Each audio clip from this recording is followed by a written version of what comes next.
National Herald కేసులో నిందితులుగా ఉన్నటువంటి సోనియా గాంధీ, రాహుల్ గాంధీ 2000 కోట్లకు పైన విలువ చేసేటువంటి నేషనల్ హెరాల్డ్ ఆస్తుల్ని అప్పనంగా కొట్టేసి ఒక రకంగా ఫైనాన్షియల్ స్కామ్ చేసి దానిపై ఎన్ఫోర్స్మెంట్ డైరెక్టరేట్ ఛార్జ్ షీట్ ఇస్తే గతంలో కోర్టులు, హైకోర్టు, సుప్రీంకోర్టు కూడా ఈ కేసుని కొట్టేయటానికి నిరాకరిస్తే ఎన్ఫోర్స్మెంట్ డైరెక్టరేట్ తీసుకున్న యాక్షన్స్ని రాజకీయ రంగు పులిమి ఏదో ఒక రకంగా తప్పించుకోవాలని ప్రయత్నం చేయటం నిజంగా హేయం.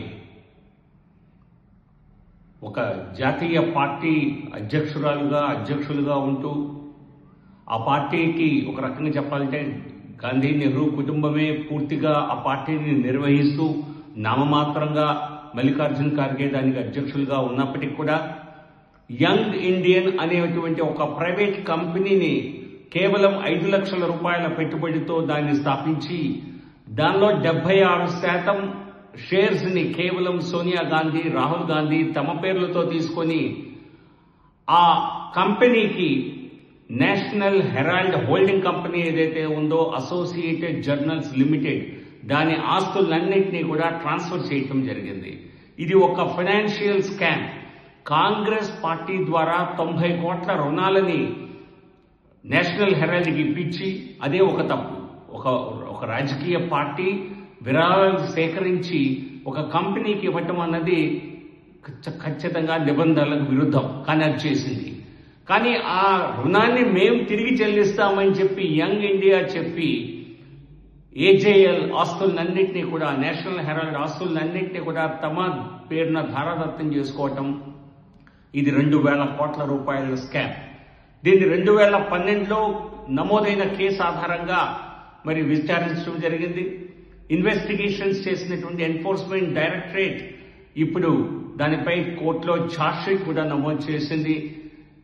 రాహుల్ గాంధీ, సోనియా గాంధీ ఏమాత్రం నైతికత వారిలో మిగిలినా కూడా చేసిన తప్పుని ఒప్పుకొని ఖచ్చితంగా మరి ఎటువంటి శిక్షకైనా మేము అర్హులం అని చెప్పి ఒప్పుకోవాల్సింది తప్పితే తప్పించుకునేటువంటి పరిస్థితి లేదు.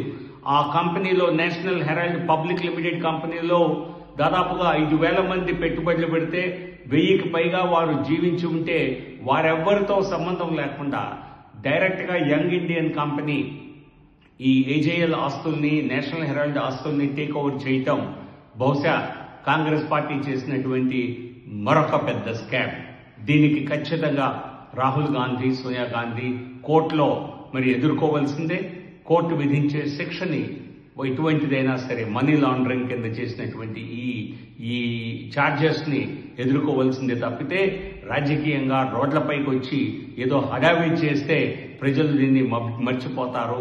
దీన్ని రాజకీయ కక్షగా దీన్ని కేవలం అభివర్ణిస్తే ప్రజలు మర్చిపోతారు అనుకోవటం హాస్యాస్పదం అండ్ రాజకీయ దుర్మార్గం కూడా.